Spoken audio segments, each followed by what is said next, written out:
can use softlock in Elden Ring save file. Well, yes, I did. Here's how you can do it. So before we start this video, let me clarify my definition of a softlock for this run. A soft-locked save is a save file where you cannot progress the game any further, even with the use of glitches. Anything shy of cheat engine will not let you progress. Some people call this hard locking, but there's debate on whether or not that is a different thing altogether, so I'm calling this soft locking for this run. But with that out of the way, let's get this started.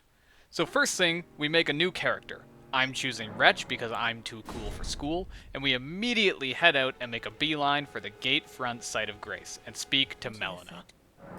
Torrent is going to be extremely important for this run. We're going to need him later on. Next, we use the secret cliffside path to get to Liurnia of the Lakes. We rest at the bonfire in order to take a quick trip to the Round Table Hold, and then back to the lakes.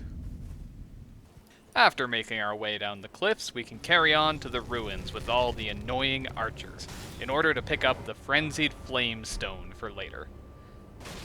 Now that that's done, I think it's about time we pick up a weapon. So we head over to Bloodhound Knight Daryl and make short work of him.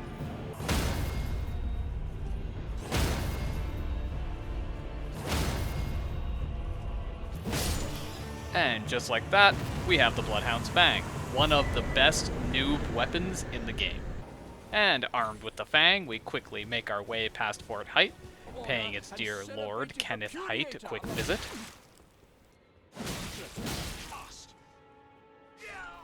We head to the Church of Marika and pick up the Physic.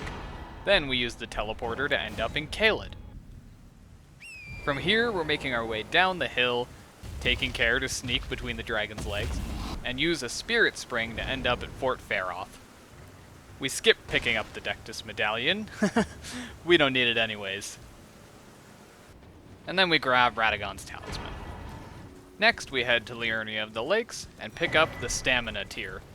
And now, we are finally ready to take on the first boss of the game, Margit. Now, being the first boss of the game, Margit is a breeze, and... oh. So that's how this run's gonna be, huh?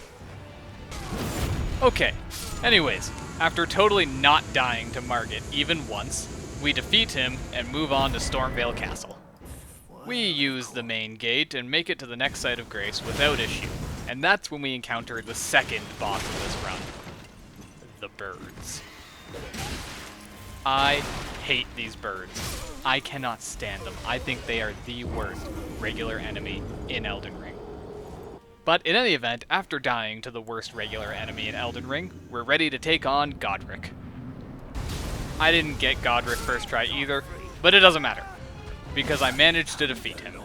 And now, we have enough runes to make our way to my favorite NPC, E.G. the Blacksmith. We buy Somber Smithing Stones 1 through 4 from E.G., and then we upgrade our weapon. At this point, I decided that we need to go back for both halves of the Dectus Medallion. Very shamefully, I might add. And use the Grand Lift to enter Altus Plateau. You have to do this to start the Radahn fight anyways. There is a skip available, but I'll cover that at the end of the video. Once in Altus, we immediately head to the Draconic Tree Sentinel and defeat him.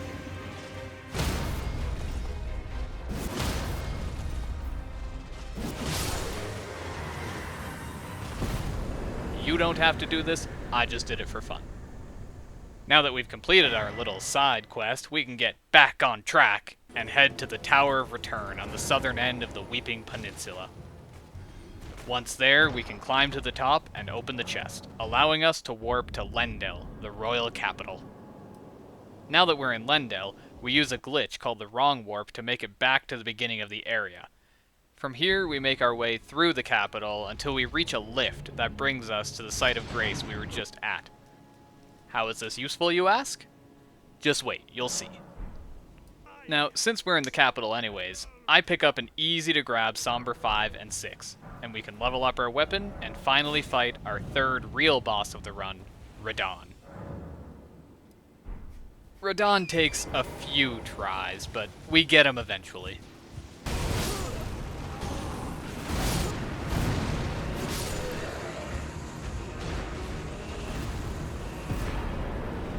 Now this is where the magic of this run happens. So, there are a few requirements for soft-locking Elden Ring. You must disable the Memory of Grace, ensure you cannot teleport, and ensure you cannot die, as any of these are a way out of any potential softlock. But the hardest part about truly soft-locking an Elden Ring save file is that you can almost always use a Memory of Grace to get out of the area you are stuck in. So in order to make a save file unable to progress, you would have to somehow disable or get rid of the Memory of Grace. Luckily for us, FromSoft was nice enough to disable the Memory of Grace after some boss fights. The two I have noticed are Morgott and Radahn, but there could be others. In Radahn's case, after we kill him, we enter a state where we cannot teleport to sites of grace or use a Memory of Grace until we've rested at a site of grace. And so with this state enabled, if we could somehow get ourselves stuck somewhere, then we could truly soft lock the game. Now, I know the perfect place to get ourselves stuck, but how can we get there?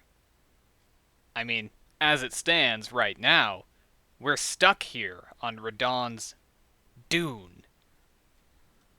We can't teleport away, and there's no way we can make the jump across back to the island. But what if we could just ignore gravity? Could we then just walk off the dune and make our way to get stuck? Well, lucky for us, there exists a glitch in this game called Legacy, named for an earlier glitch called Pegasus. Not sure where the name came from for that one. But names aside, this glitch will allow us to ignore gravity completely and walk wherever we please. So, we beat Radahn, and without resting at any sites of grace, we equip a bow in our right hand and a shield in our left. We throw down our only Frenzied Flame stone, and if you summon Torrent at just the right time, a glitch will occur where Torrent gets summoned but then disappears. And while in this state, as long as you are holding L1 to shield, gravity will not affect your Tarnished.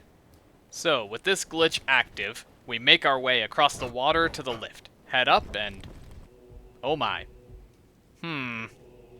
It would seem that Radahn's castle reverts to a previous state when we defeat him, and this door is now closed. So it looks like we'll need a different approach. So, after quickly reverting our save, we fight Radahn again, and this time, instead of heading south towards the castle, we head west across the dune. Now, if we make our way up to this hill, and perform our Legacy again, we can start heading towards the mainland of Caelid, skipping Radahn's castle entirely. Now, this isn't easy, mind you, and we have to swing a little bit out to the left when we're doing this, or else we'll trigger a death camera, which makes already difficult navigation nearly impossible. You see, normally, when you're controlling Legacy, you are only able to walk in a straight line, and you can only turn in quarter increments by rolling in the direction you want to turn. This is already a little bit hard, but when you hit a death plane, now you're locked into tank controls. So combining Legacy and a death pane makes it nearly impossible to get anywhere, as you can see here. What a mess. But moving past that, if we avoid the death camera, we find ourselves near the warp gate in front of Radahn's castle, and we can stand on solid ground. While standing on this ground, if we drink from our flask, save, and quit, when we load back in, we are now standing in Caelid. Now the first thing it's important to mention is that if we die basically anywhere right now, we will be sent back to Radahn's arena without our beloved Frenzied Flame Stone, and all of our efforts will have been for naught. So with that in mind, we carefully make our way towards the southern tip of the Weeping Peninsula, taking great care to avoid anything dangerous while we do, until eventually we reach the Tower of Return. Opening the chest sends us once again to the Divine Bridge, and we can use that elevator we raised earlier to safely make our way down into the royal capital. Ah, it's good to be back. One nice feature of this warp is that it has set our spawn point. So, if we die from this point forward, we will now be sent to the Divine Bridge instead of Radahn's Dune. Now, from this point, we work our way backwards through the capital, sneaking past any enemies as to avoid dying, and we make our way to the sewer. Now that we're here, we head down the path that would normally lead to Sewer Moog, with the only difficulty on this path being that we have to bamboozle the enemy waiting there for us. But I found that leading him back up the pipe and then running past him seems to work well enough, allowing us to ascend the ladder to relative safety. Now, you may wonder, why come to the sewer at all? And that's a good question. The reason we came here is that it is the perfect place to softlock our Tarnished. To do so, all we need to do is continue through the doors at the top of the ladder and make our way down the stairs. Once at the bottom, we perform a tricky jump that places us just barely on a tiny platform we can stand on.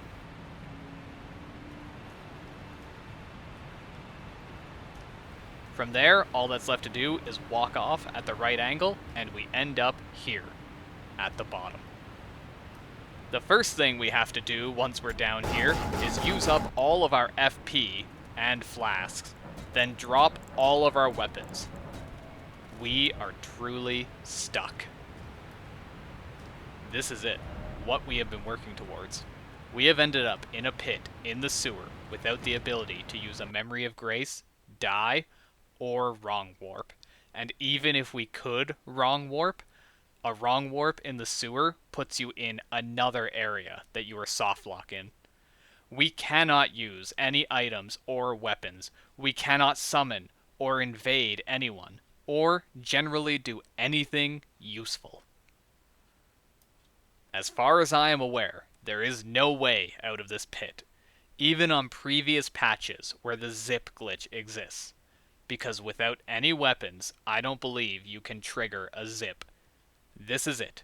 The only way out of here is to use external tools like Cheat Engine. We have truly created an unbeatable Elden Ring save. And now for some quick notes. Some of the steps I took in this video were completely unnecessary. I already explained that killing the Draconic Tree Sentinel was unnecessary, but there are a few other instances of me being inefficient for the sake of laziness. First of all, going to Altus at all is completely unnecessary, as you can start Radahn's fight by doing a skip into his arena from Liurnia. So you don't need to go to Altus to activate Radahn's fight.